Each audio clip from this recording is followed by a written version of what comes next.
Hello, everyone, and welcome to Talks with Kalpana CXO Spotlight. Over the last few episodes, we have spoken about cyber gap assessments and execution of controls. Today, we take the conversation to the next level, how organizations move from having security controls to building true cyber confidence. Cyber confidence is what boards trust, it's what regulators expect, and it's what customers silently assume. Joining me today are the two leaders who see these challenges from complementary angles.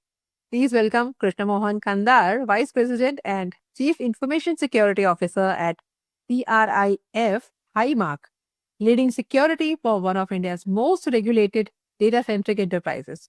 And Saurabh Rajatya, co-founder and CTO at Vigilance, working closely with enterprises to assess, strengthen, and continuously validate cyber resilience. Hi, Krishna, and hello, Saurabh. Welcome to the show. Hi, Kalpana. Hi, Kalpana. Thank you so much for having us. Yeah, pleasure is ours. So, Krishna, let me start with you. And like most enterprises today do have firewalls, logs, endpoint tools, and compliance certifications. Yet, breaches and audit observations continue. From CISO seat, what's missing between controls implemented and confidence achieved? Okay. Uh, that's a very broad ask, first up.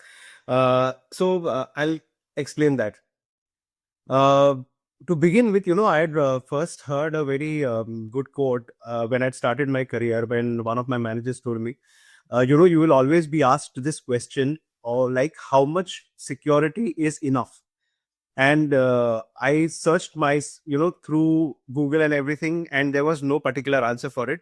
The answer to how much security enough is just enough. Nobody knows nobody knows if there is a fixed number of controls that we need to implement that will give assurance or give me enough confidence that this is the right number and this is where I should stop, and for the rest of my life I don't need to improve or add on any other security controls. The difference here is what we do is we confuse the presence of a control to its performance.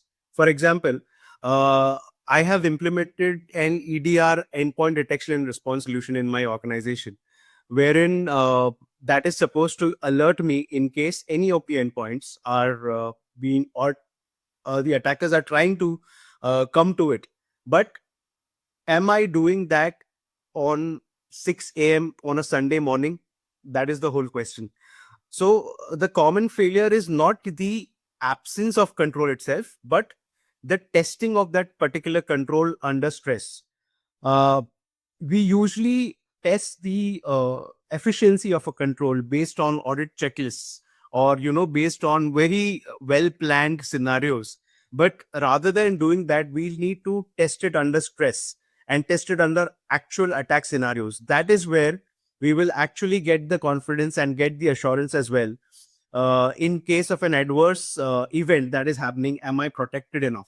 So not having 100 controls is something that is going to give me an assurance, but testing those controls in real life scenarios is something will give us confidence on. Sure. So that's a powerful point, and I hear this often across the EXO conversations. So it also, means that we can do drills, basically to the testing, and it's up Absolutely. to yeah. So it's isn't judged by what you own, it's but by how what you can prove basically. So let me bring in Saurabh. Saurabh, when cyber vigilance is called into organization at this stage, so what are the most common blind spots you uncover that leadership teams didn't anticipate? Kalpana, first to add on what Krishnamohan ji said, see, he took an example of endpoint security, right? Endpoint security we will buy and we want to deploy. What gaps we see, if I just talk about endpoint security, is it being monitored 24/7? Like he mentioned, right? Alert comes 6 a.m. in the morning on a Saturday. Is somebody even looking at that alert? We might have purchased new laptops, right? And the IT team or the process missed deploying the endpoint protection itself. Some process or some other security, maybe DLP, maybe a previous antivirus has killed this agent. This agent is not even communicating with the cloud or the management, so the alerts cannot come, but no one is monitoring whether all the endpoints in all the servers are properly showing as connected to the EDR or XDR dashboard. right? So these kind of things. So once it's not a check mark that yes, I have antivirus, so I'm protected from viruses. It's whether the antivirus policies are done correctly, whether the antivirus is working on all the machines. If there are alerts, are we monitoring? And what about past alerts that were missed? What went wrong? Who was in the monitoring shift? Who was supposed to look at the alert that it got missed? Was it interpreted correctly? Did we take a false positive and treat it as a true positive, created a lot of alarm, realized no, it was a false positive, or other way around?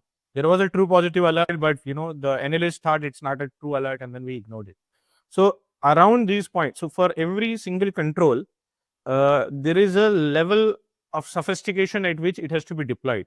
So antivirus or XDR is still a simple tool. In some sense, there are only 5 or 6 checkpoints. Are the alerts coming? Are the rules correct? When the alerts are coming, somebody is monitoring or not? Is it installed on each endpoint or not? 4 or 5, and then we can close it.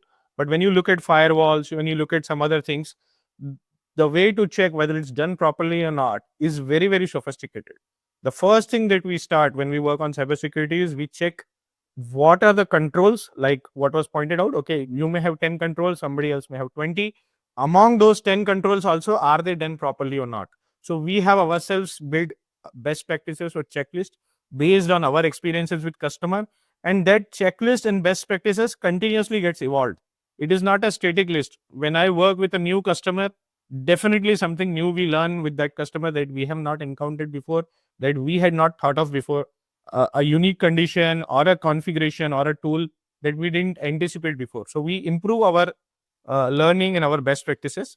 So over time, we have built this, database or list or checklist of best practices. When we go to the customer, we do levels of check. First is initial 1 or 2 hour. Sir, do you have firewall? Do you have backup? Do you have XDR? Are you doing two-factor authentication? Simple yes and no.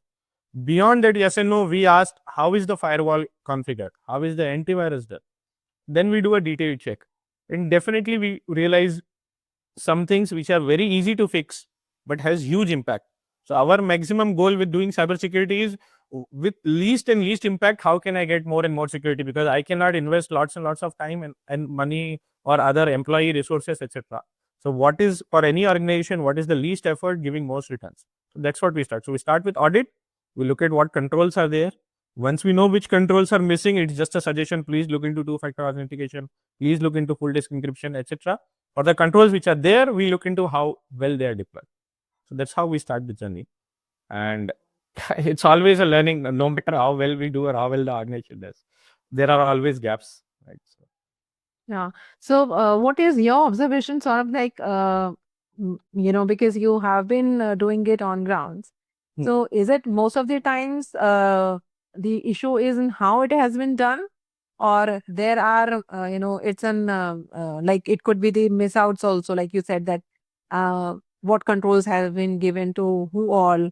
So, if you can also, share some case study, and audience will be happy to know some case study also. Kalpana, so like I said, we have a checklist, right? So at a high level, we simply ask, do you have patch management? Are you doing VAPT? Are you doing BAS? When I am doing that for modern enterprises, I'm not talking about small and medium businesses. I'm not asking about people with less than 300 employees or companies with, let's say, less than 500 crores of turnover. Fairly big enterprises from India perspective.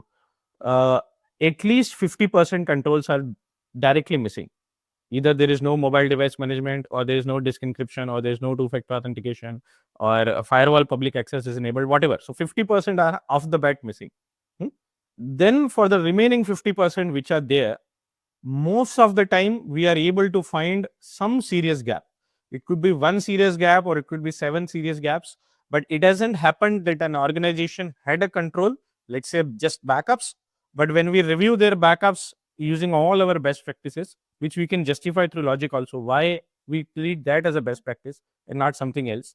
We haven't come across even a single customer where even the present controls were implemented properly. So 50% of the pattern that's not there, because what happens is most of the time IT is seen as a cost factor. Cybersecurity is seen as a hindrance. Users are getting impacted. I don't want to authenticate again and again. I don't want it to become slow. So, and then budget approvals are also difficult, because some of this is year after year budget. It's not a one-time expense. So getting managerial approvals, investing time, getting this tool implemented 50% of the time the controls are not even there. Remaining 50%, the controls which are there, at least in our reviews, for big organizations, I'm not talking about small organization with a single person acting as, Windows admin also, network admin also, Linux admin also. Even fairly large teams, IT teams, we are finding gaps. It's a skill gap, Kalpana. I think training institutes, education institutes have to rise up to the challenge, because it's not possible for organization to hire a well-trained person immediately on day one and just start utilizing. So it's a skill gap. I think the industry is working towards it. Let's see how the future holds, especially with the AI in the horizon. Sure. Thank you so much for those insights, Saurabh. Let's talk about governance, risk, and compliance. And again, I would like to bring in Krishna first. And so, Krishna, many CISOs say GRC becomes paperwork heavy very quickly. So, how do you? Yeah. So, how do you ensure frameworks like ISO 27001 or BCM stay alive rather than becoming audit artifacts? See, first of all, these frameworks, such as ISO 27001, BCMS, and all, what they usually give to organizations, I feel, is a starting point. Okay, suddenly we are, say, me and my partner, we are working. We are two of us. There's no need for any framework, no control as of now. Business is growing. Suddenly, we have 10 more people who are joining us, and now we then suddenly realize, okay, now the data that I'm working is actually important. And how do I start with this journey of information security? What do I put in place? That is where something like an ISO 27001 or a BCMS or an ITIL framework, something comes into play, because it gives me a starting point. It gives me a direction. Then I need to start strategizing my security. I need to put policies in place. I need to put operational level controls in place. I need to put a change management and incident management and so on. And slowly, I need to improve on it. But uh, if this particular framework or a control is not helping me reduce the risk that I face as an organization in terms of data theft or data breach or something of that sort, then it is of no use. We can have one control mapped to one particular business risk, which will give me one particular outcome. But if these policies are just, or these frameworks are just piling up on the existing documentation that I already have, it is just increasing the number of policies, increasing the number of SOPs, and not being used in a real time. Or so I can have the best cyber crisis management plan in my organization. Okay, but if I'm not actually using it when there is an incident coming up, or I'm not actually following the guideline which I have written myself, then it becomes of no use. So if a control can't help you at 3 a.m. in the night, when I actually need it, then there is no need of that particular control. So frameworks are good if implemented and tested regularly. Otherwise, it just becomes more documentation for me. Yeah, sure. So that distinction between compliance achieved and risk reduced is crucial. Absolutely. Yeah. Okay. So, Saurabh, from your assessment and audit work, where do GRC programs usually break down in execution? I mean, what separates organizations that get this right from those that struggle every audit cycle? Kalpana, what happens is organization decides that they want to do ISO 27001. So they hire a consultant. Consultant gives them the templates. This is a ISMS document template. This is clean desk policy template. This is a policy template. And me as an organization, I'll just modify some values. I'll put my logo. Instead of 8-character password, I'll make it 12-character password. And I don't internally feel why I need a password management policy, why I need a clean desk policy, why do I need a ISMS policy. I'm simply creating documents so that I'm ISO 27001 certified. Then this becomes a load, and then of course audit also becomes a headache, and there's no relation I see between what I'm building and what organization is actually doing. Again and again we see on the ground what the document says is very different than what people are following, and there is no reason why what they're following cannot be documented, right? They could have just simply written, this is what we do, this is how we add a new user, this is how we delete a user, whatever. So the biggest gap is the motivation for the people who are implementing it is not set right. We don't have to build 200 documents in bulk so that I get ISO 27001 qualified in 1-2 months, and then nobody knows what is written in those 200 documents. We start with one simple problem. Let's say I have a problem that, I see in my organization, passwords are weak. Tomorrow, if the hashes are leaked, the brute force will be very easy. Then I start with simple policy, password policy that, team members, let's have strong passwords. We grow across our entire infrastructure, see where the passwords are weak and we make them strong. Everybody should know how to generate random, very strong passwords. Once that is stable, we pick next. What we usually see on the ground is not a gradual increase in policy, gradual increase in adoption. At bulk, because the ISO certification will have some 200 controls, we are trying to implement all 200 controls, not internally, but with help of some template, and that goes haywire.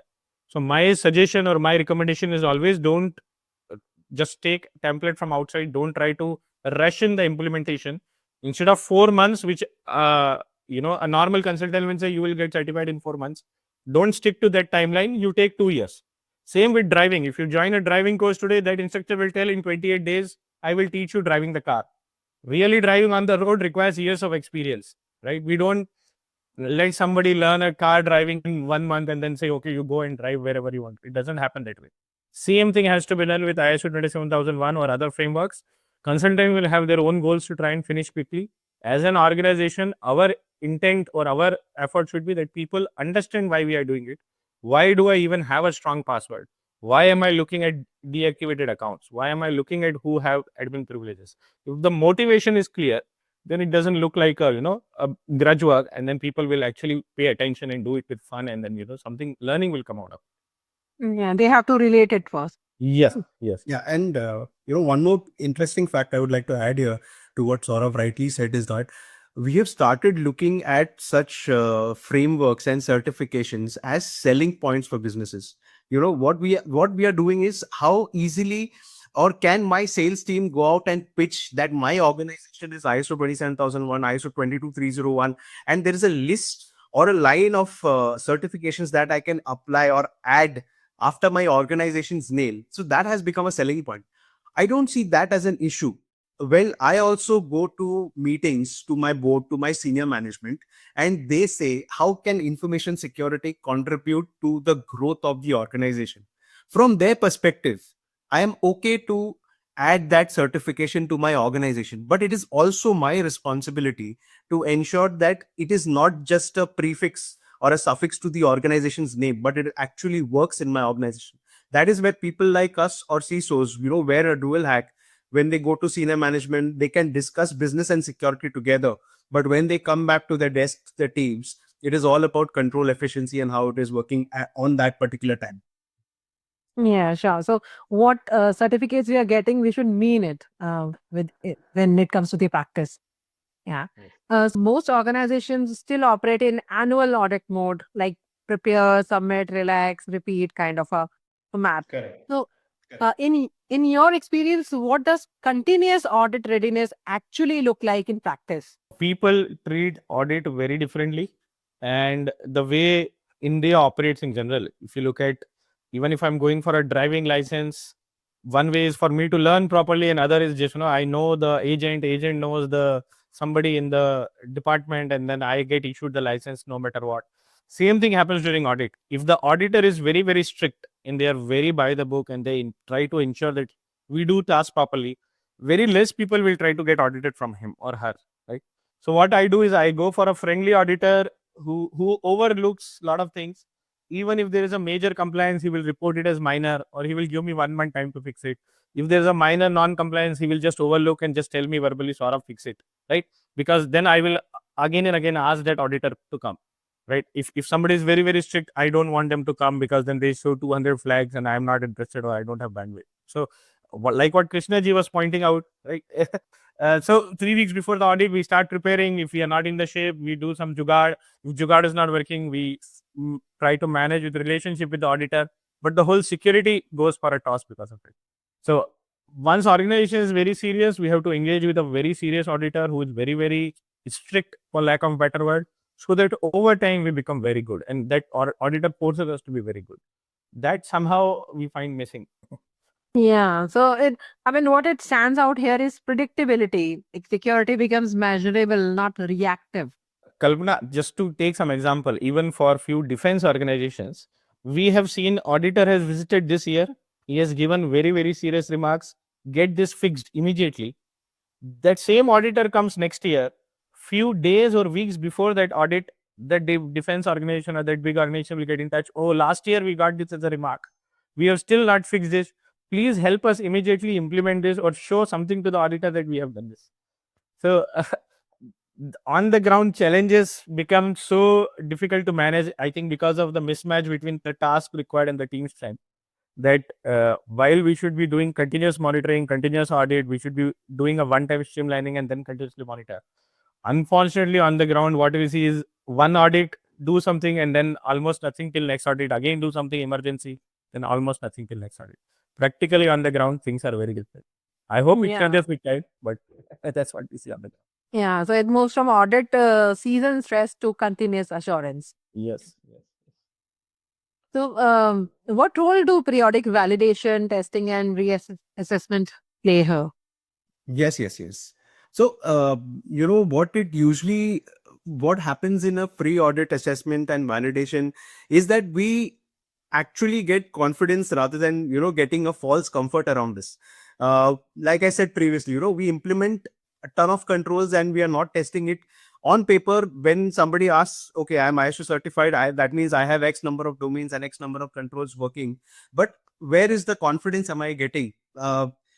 In the DR drill, or from a business continuity perspective, as my plan, I have to ensure that my RP or my recovery point objective is not more than 30 minutes.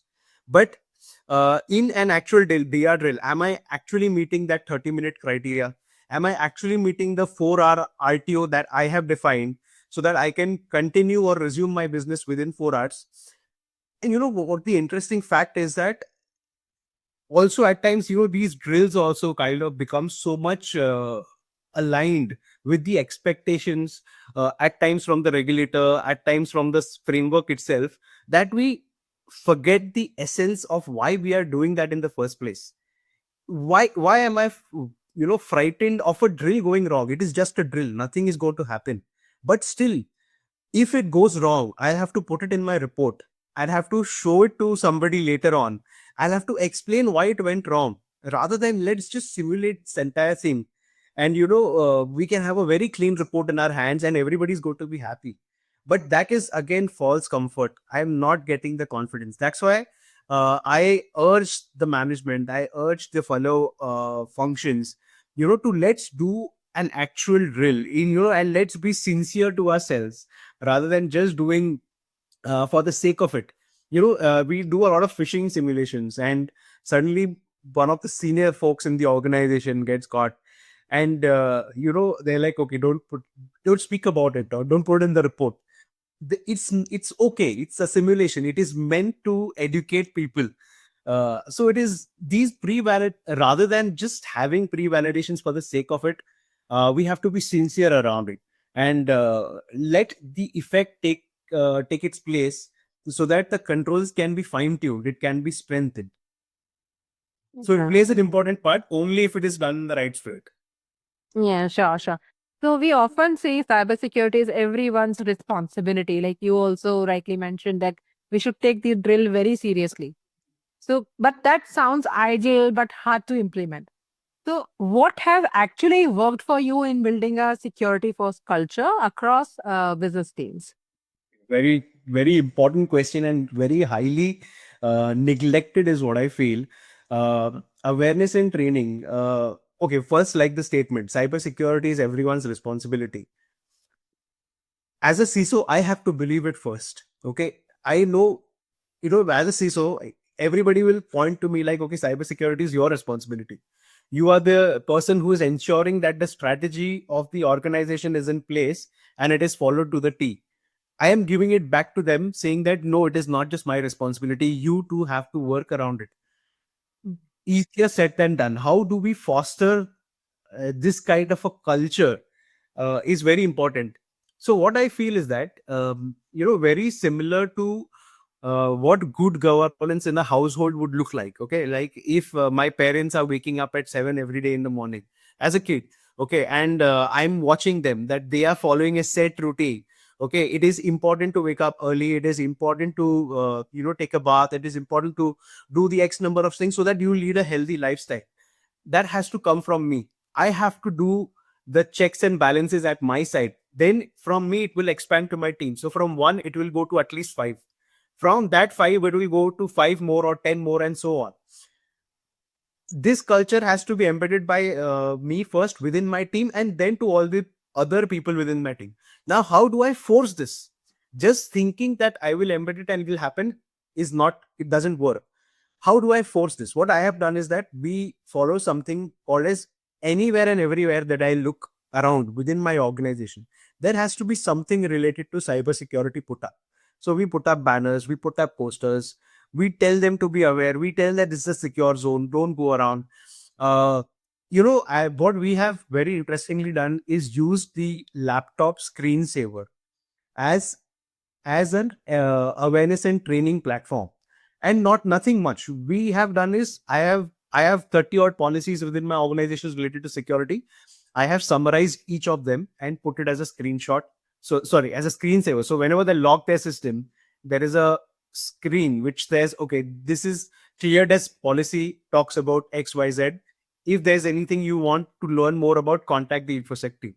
Okay, I have to make cybersecurity interesting. I have to ensure what we've done is, rather than having the annual awareness and training, which happens either once or twice a year, we do games around it. I have tied up with certain vendors who would send links. They can play a short game which will have the importance of a particular lesson, or they'll quickly tell about deepfake, quickly tell about not using your own personal devices in office premises.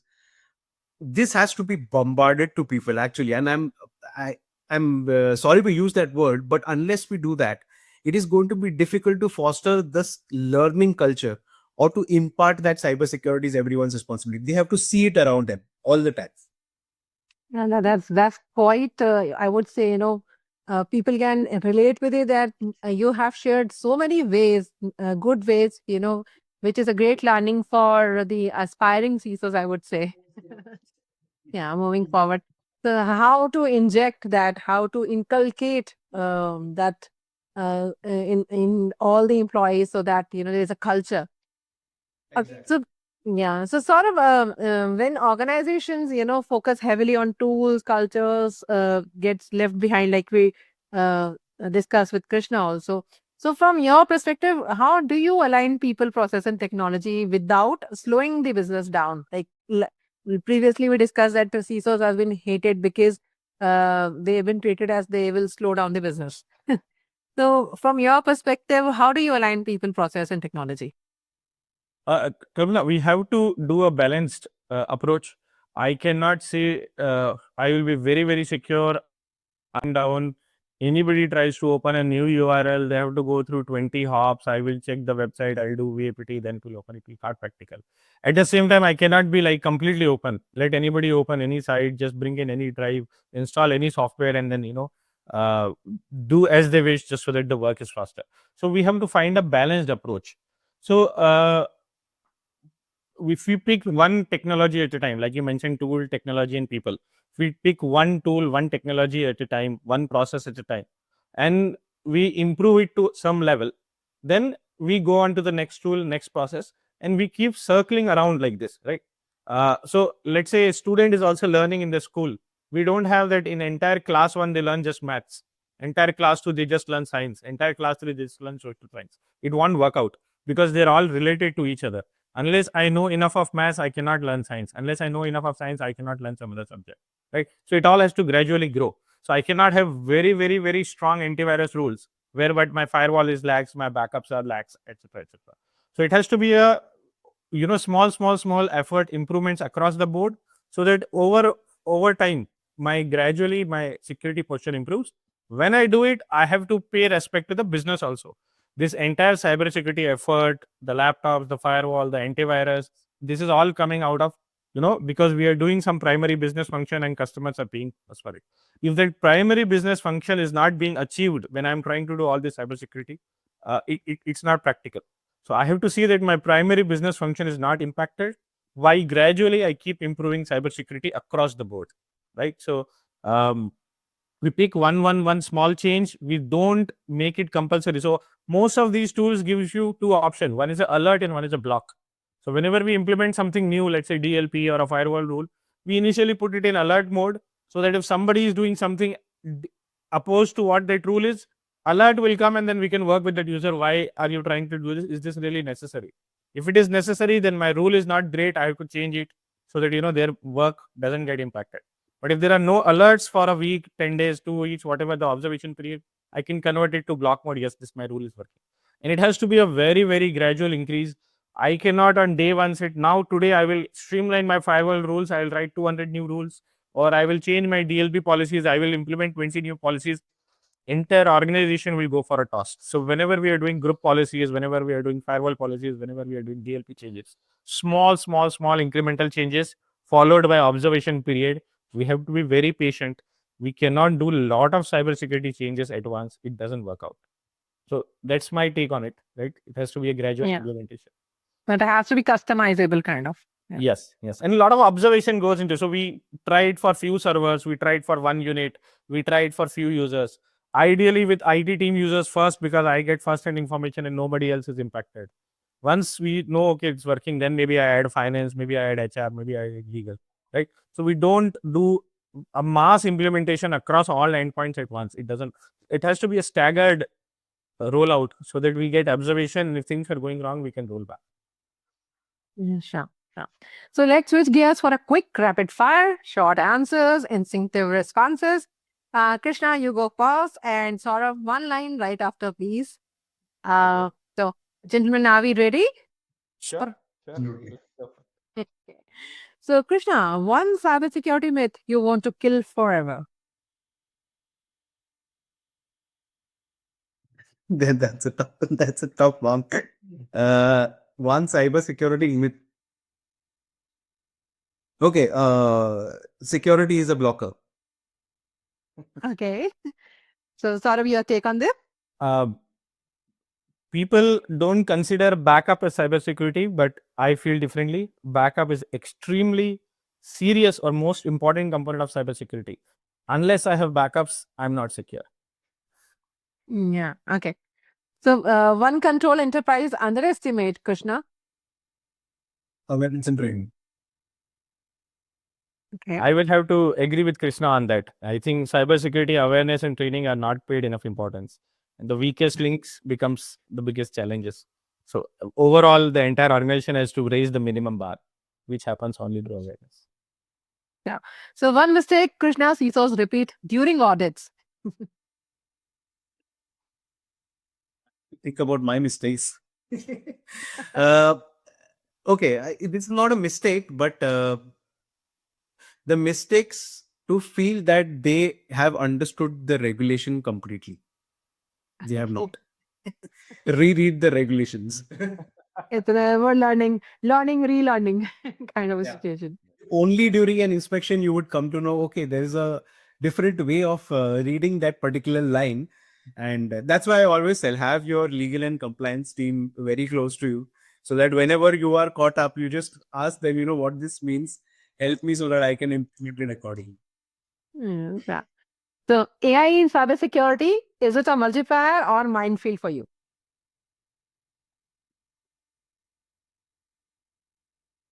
I'll take that as a multiplier right now, because, but I have to be very cautious around it.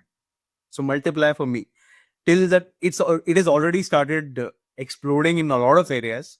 As of now, I feel we are using it for the right causes, but you never know. So I have to be very cautious around it. Yeah. So, and one thing every board should stop asking CISOs. No, I think they should stop asking. I think they should ask more, because the only thing that they are concerned about is there going to be a headlines about a breach tomorrow that I have to read from the newspapers. As long as the answer that I'm giving them is no, there won't be any headlines, they're happy. I think they should ask more. They should ask about metrics. They should ask about KRIs. They should ask about performances and everything. I personally do that, whether they like it or not, but I put it across and have everything that I do, my work around it, so that they can see how what we are doing and how it is ensuring that there's no headlines tomorrow. Yeah, sure. Thanks. That was an interesting rapid pass.